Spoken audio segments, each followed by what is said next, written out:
Hello दोस्तों, बहुत बहुत स्वागत, अभिनंदन एक बार फिर से RDX गुरु में। दोस्तों, हम मध्यकालीन भारत का इतिहास पढ़ रहे हैं। उसमें आज एक नया लेक्चर शुरू करेंगे। लेक्चर नंबर 14 क्या है? अकबर। मुगल काल में अकबर को हम पढ़ेंगे। चलो शुरू करते हैं। तो निम्नलिखित में से किस स्थान पर अकबर को हुमायूं की मृत्यु के बारे में सूचना मिली थी और जहाँ वह गद्दी पर बैठाया गया था? जगह कौन सी थी? कालानौर। पंजाब में गुरदासपुर डिस्ट्रिक्ट के पास कालानौर जगह पड़ती है। क्या हुआ था? अकबर जो है पंजाब में सिकंदर सूर को समाप्त करने में लगा हुआ था। उसी टाइम पे 1556 में जहांगीर इसके पिता हुमायूं की मृत्यु हो जाती है, उसको सूचना मिलती है। और वहीं पे कालानौर में 14 फरवरी 1576 को, सॉरी 1556 को, 14 फरवरी 1556 को इसे 14 वर्ष की आयु में बैरम खां के संरक्षण में इसको गद्दी पर बैठाया जाता है। तो याद रखना, बैरम खां का संरक्षण था। अगला, हल्दी घाटी के युद्ध में महाराणा प्रताप की सेना का सेनापति कौन था? तो हकीम खान था। महाराणा प्रताप की ओर से हकीम खां और भीलों की एक टुकड़ी, और वहीं अकबर की ओर से देखो 1576 में हल्दी घाटी का युद्ध होता है अकबर और राणा सांगा के बीच। तो अकबर की ओर से कौन था? मान सिंह और आसफ खां। ठीक है। अगला, ये मानचित्र दिया है। एक मानचित्र में आपको ए और बी जगह दी है। ए क्या है? ये स्वतंत्र राज्य है और यहाँ पे अकबर का कब्जा है बी में। तो ये कौन सी जगह है, ये कौन सी जगह है, आपको बताना है ए और बी कौन सी जगह है। तो इसमें क्या है, 1605 में जब अकबर मरता है उस टाइम पे गोंडवाना तो ए को दर्शा रहा है, और लाहौर मतलब बी जो है लाहौर को दर्शाता है। ये दर्शा रहा है गोंडवाना को, जहाँ पे अकबर का कब्जा नहीं था, है ना, और ये स्वतंत्र राज्य था। और बी जो दर्शाता है लाहौर को, जहाँ पे अकबर का कब्जा था। तो ऑप्शन डी हो जाएगा इसका। अगला देखते हैं, अकबर ने सर्वप्रथम वैवाहिक संबंध किससे स्थापित किए? तो कचवाहा राजपूत। देखो, कचवाहा राजपूत का कौन? भारमल। भारमल या बिहारीमल उसकी लड़की थी हरखाबाई, जिसका लोकप्रिय नाम क्या है? मीराबाई, वो जोधाबाई। सबसे पहले उसी से संबंध स्थापित किए थे किसने? अकबर ने। तो ये कचवाहा राजपूत था। ठीक है, बी ऑप्शन सही है। अगला देखते हैं, किस चिश्ती संत के दरगाह पर अकबर दर्शन हेतु जाया करता था? तो कौन था? मोइनुद्दीन चिश्ती। मोइनुद्दीन चिश्ती की दरगाह पर अकबर अक्सर दर्शन हेतु जाया था। लेकिन उसके समकालीन एक कौन था? सलीम चिश्ती थे। कहाँ? फतेहपुर सीकरी में। उनके यहाँ भी जाया करता था फतेहपुर सीकरी में, लेकिन ऑप्शन में फतेहपुर सीकरी है नहीं, इसलिए ये ऑप्शन सही है। अगला देखते हैं, निम्नलिखित में से किसे अकबर ने स्वयं मारा था? तो कौन? अदम खां। माहम अनगा का बेटा था अदम खां, जिसने क्या किया था? अकबर का एक सेनापति था, प्रधानमंत्री अतगा खां, उसकी हत्या कर दी इसने, अदम खां ने। तो अकबर ने 1562 में इसकी हत्या कर दी थी। ये ऑप्शन सही है। अगला, राजपूताना के निम्न राज्यों में से किस एक ने अकबर की संप्रभुता स्वीकार नहीं की थी? किसने नहीं की थी? मेवाड़। जीवन पर्यंत महाराणा प्रताप लड़ते रहे, है ना, लेकिन हार नहीं मानी। तो मेवाड़ ने कभी स्वीकार नहीं किया था। लेकिन आगे क्या होता है, इनके उत्तराधिकारी होते हैं राणा अमर सिंह, जिसने 1615 में किसका राज आ जाता है? जहांगीर का शासन आ जाता है। जहांगीर से 1615 में मित्रता कर ली थी, संधि कर ली थी। ठीक है, किसने? राणा अमर सिंह ने। तो बी ऑप्शन सही है।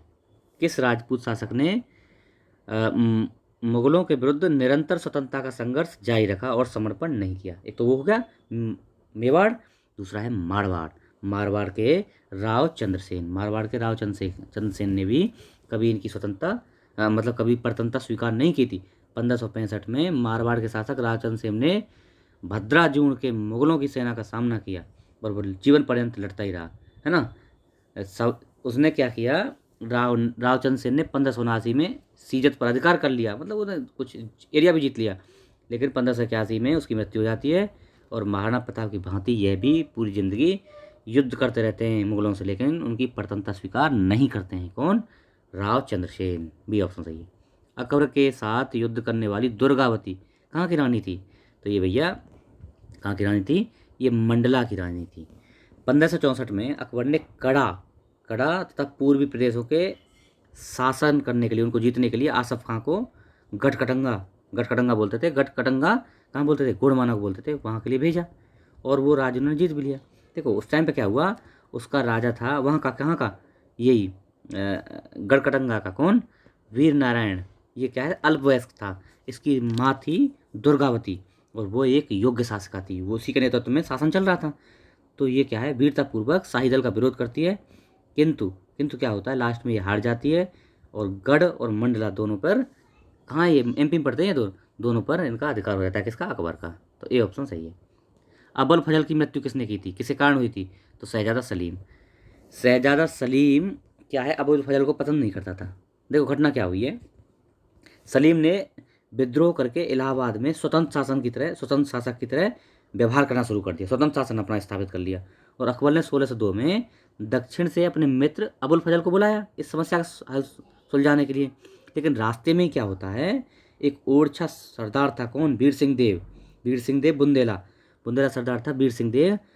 उसने जो है सलीम के कहने पर, सलीम के इशारे पर उसने जो है अबुल फजल की हत्या कर दी, है ना। लेकिन इसको जो है अब सलीम, कौन, सलीम आगे जहांगीर बनता है ना, तो जहांगीर इसको रिवार्ड भी देता है। जब जहांगीर शासक बनता है ना, तो ये वीर सिंह देव को, वीर सिंह बुंदेला जो था, इसको 3000 का मनसब देता है भाई उस टाइम पे, अपने टाइम पे, ठीक है। तो ये हो गया ए ऑप्शन। अकबर की लोकप्रियता के कारण क्या थे, तो देखो उसकी मनसबदारी प्रथा, धार्मिक नीति, भू राजस्व व्यवस्था और सामाजिक सुधार, सभी, ऑप्शन डी, ये सभी जो है उसकी लोकप्रियता के कारण थे, ठीक है जी। तो उसमें किया क्या क्या था, थोड़ा सा उसके बारे में देख लो मोटा मोटा। 1562 में उसने दास प्रथा खत्म की, है ना, देखो कैसे कैसे अच्छे अच्छे काम किए। 1563 में उसने तीर्थ यात्रा कर, जो तीर्थ यात्रा कर लगता था ना, वो समाप्त कर दिया। 1564 में उसने जजिया कर लगने लगा था ना, जजिया कर को समाप्त कर दिया 1564 में। उसने कई धार्मिक सामाजिक सुधार भी किए। उसने सती प्रथा को रोकने का प्रयास किया, बाल विवाह को रोकने का प्रयास किया, और विधवा विवाह को शुरू कराया, और यानी सती प्रथा को जबरदस्ती जो करते थे उसको रोकने का प्रयास किया, ये प्रयास किया, ठीक है। अगला देखते हैं, निम्नलिखित बादशाहों में से किसे एक प्रबुद्ध निरंकुश कहा जाता है, तो किसको भैया, अकबर। अकबर को देखो प्रसा के फ्रेडरिक महान और इंग्लैंड की रानी एलिजाबेथ की तरह उसको भी एक प्रबुद्ध शासक कहा जा सकता है। वो कानून की दृष्टि में सबको समान मानता था, इसलिए, ठीक है। तो सी ऑप्शन सही है। निम्नलिखित में से किसने यह आज्ञा दी कि आदमी को एक ही स्त्री से विवाह करना चाहिए, और वह तभी दूसरा विवाह कर सकता है जब पहली पत्नी क्या है, बंध्या हो, जिससे संतान ना हो रही हो। तो ऑप्शन सी, अकबर ने ये दिया था। और अकबर ने और भी कुछ चीज़ें की। उसने हिंदू विधवाओं को पुनर्विवाह करने की अनुमति दी, अधिकार दे दिया, और बलपूर्वक जो सती की जाती थी उन पर रोक लगा दी। अपनी मर्जी से हो रही, ठीक है, बलपूर्वक सती पर रोक लगा दी। सी ऑप्शन सही है। अकबर के शासनकाल में पुनर्गठित केंद्रीय प्रशासन तंत्र के अंतर्गत सैनिक विभाग का प्रमुख क्या था, यह था मीर बख्शी। कौन था, मीर बख्शी। मीर बख्शी मुख्यतः सैनिक विभाग का प्रमुख था। उसे प्रधान सेनापति तो नहीं कहा जा सकता है, लेकिन उसके कार्य जो है, क्या थे, सैनिकों के वेतन देना, सैनिकों के संगठन को देखना, मनसादारों की सूची रखना, सैनिकों की भर्ती करना, उनके शस्त्रों का देखरेख करना, सैनिकों का निरीक्षण करना, उनको ट्रेनिंग दिलाना, ये सब काम थे मीर बख्शी के, ठीक है, याद रखना। बी। अगला देखते हैं, अकबरकालीन सैन्य व्यवस्था आधारित थी, तो किस पर थी, मनसबदारी पर, मनसबदारी पर आधारित थी। मनसब क्या है, देखो अकबर ने अपनी सैन्य टुकड़ियों में सुधार किया। उसने 1573 में घोड़ा दागने की व्यवस्था को पुनः लागू किया। किसने शुरू की थी, अलाउद्दीन खिलजी ने घोड़ा दागने की व्यवस्था, तो इसको 1573 में पुनः लागू कर दिया। और इसके 2 साल बाद अकबर ने मनसबदारी व्यवस्था लागू की अपने एरिया में, है ना, कब, 1575 में। तो ये भी किया। मनसब शब्द मतलब क्या था, मनसब शब्द से मतलब क्या है, श्रेणी या पद से। मनसब का मतलब था श्रेणी या पद, जिसमें मनसबदार का अर्थ क्या था, उस अधिकारी से जिसे शाही सेना में कुछ पद या श्रेणी, कुछ सैनिक या सवार मिलते थे, उसको कुछ सैनिक मिले हुए थे, उनको मनसबदार बोलते थे, ठीक है। इसी को दशमलव प्रणाली बोलते हैं, इसको मनसबदारी व्यवस्था या दशमलव प्रणाली भी बोलते हैं। ये ऑप्शन हो गया, ठीक है।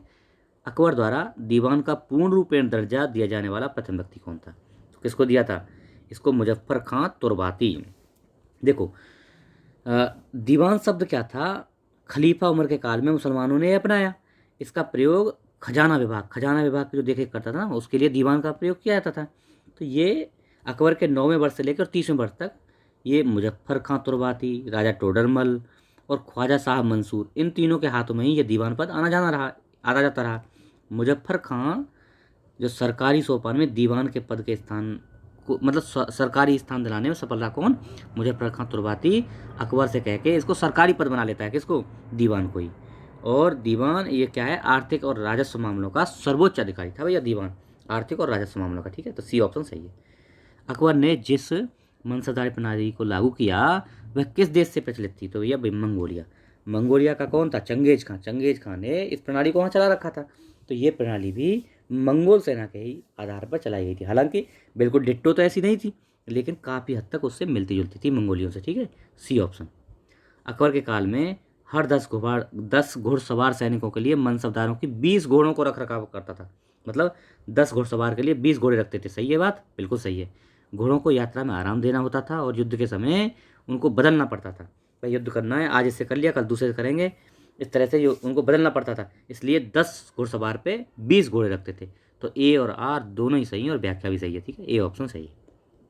अगला देखते हैं, जब्ती प्रणाली किसकी उपज थी? तो ये किसकी उपज थी?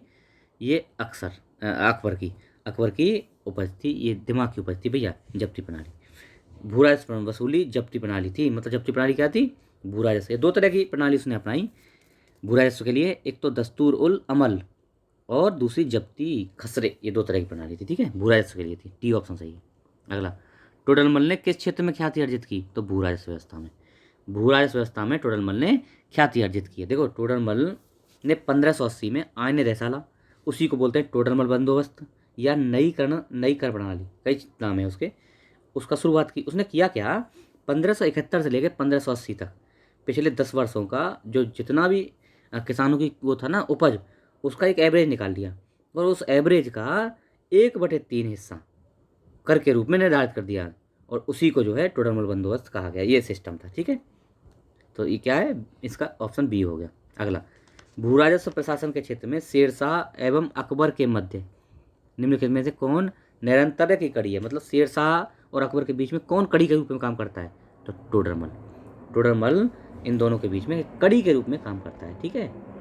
इसी ने आयन दैसला या टोडरमल बंदोबस्त चलाई थी कब? 1580 में, है ना। इसकी हेल्प के लिए ख्वाजा शाह था, ख्वाजा शाह मंसूर ने इसकी हेल्प की थी टोडरमल साहब की, ठीक है। तो बी ऑप्शन। अगला, अकबर ने दीन इलाही किस वर्ष आरंभ किया? तो दीन इलाही एक जो है ना सेक्ट की तरह था, तो 1582 में इन्होंने ये शुरू किया था। क्या था ये मामला? 1582 में तो ये दो नाम है इसके, तौहीद इलाही या दीन इलाही की स्थापना की किसने? अकबर ने। ये क्या था? सभी धर्मों के मूल सिद्धांतों को इसमें सम्मिलित किया गया। दीन इलाही वास्तव में सूफी सर्वेश्वरवाद पर आधारित एक विचार पद्धति, सूफीवाद पर आधारित एक विचार पद्धति दीन इलाही, जिसमें क्या है, एक मतलब ये धर्म नहीं था, इसमें सभी धर्मों के लिए, सभी धर्मों के जो लीडर होते थे ना, उनको बैठ के डिस्कस करने के लिए इसमें परमिशन दी गई थी, अनुमति दी गई थी। अच्छा, इसको हिंदुओं में केवल बीरबल ने अपनाया था और राजा भगवान दास और राजा मान सिंह ने इसे अपनाया नहीं था, इसे ने अपने ऊपर लागू नहीं किया था, अपनाया नहीं था, ठीक है। तो डी ऑप्शन हो गया। अगला, किस इतिहासकार ने दीन इलाही को एक धर्म कहा है? तो किसने कहा है? इनमें से कोई नहीं है, डी। अबुल फजल, कादर बदायूनी, निजामुद्दीन, इनमें से कोई नहीं है। किसने कहा था फिर? देखो, दीन इलाही कोई धर्म नहीं था, अब तो एक सूफी मत था जिसको अकबर ने शुरू किया था। जहांगीर के टाइम पे उसका एक इतिहासकार था मोहसिन फनी, उसने अपनी रचना में, कौन सी रचना थी उसकी? दबिस्तान मजाहिब में पहली बार दीन इलाही को एक धर्म बताया। किसने? फनी ने, मोहसिन फनी ने। डी ऑप्शन सही है। फतेहपुर सीकरी का इबादत खाना क्या था? तो ये क्या, वह भवन था जिसमें विभिन्न धर्मों के विद्वानों के साथ आकर चर्चा करता था। कौन? अकबर। तो सी ऑप्शन सही है। ये ऐसा वो था कि यहाँ पे अकबर सभी धर्मों के साथ आके चर्चा किया करता था। तो ठीक है जी। तो देखो इसमें क्या है, 1575 ईस्वी में फतेहपुर सीकरी में एक इबादत खाने का निर्माण किया इसने 1575 में, और 3 साल बाद 1578 में सभी धर्मों के लिए इसको खोल दिया। इसमें क्या होता, सभी धर्मों के मेन लीडर आओ और बैठो उस पर, सभी अपने अपने धर्मों की अच्छी बातें बताओ और दूसरे धर्मों से सीखो। तो ये धार्मिक सहिष्णुता को दिखाता है अकबर की को, ठीक है। तो ये उसका हो गया ऑप्शन सी, ठीक है। तो ये हमारा आज का लेक्चर हो गया ख़त्म। आप लोग इसको शेयर करिए, अगर नए हैं चैनल पर तो इसको सब्सक्राइब कर लीजिए, ठीक है। आगे एक पार्ट और बनेगा, 2 पार्ट बनेंगे अकबर में, ठीक है, और अकबर ख़त्म हो जाएगा धीरे धीरे। मध्यकालीन भारत भी अपने अंत की ओर चल रहा है, फिर कुछ और शुरू करेंगे, ठीक है। आप लोग इसको शेयर, लाइक, सब्सक्राइब करते रहिए। Okay, thank you so much.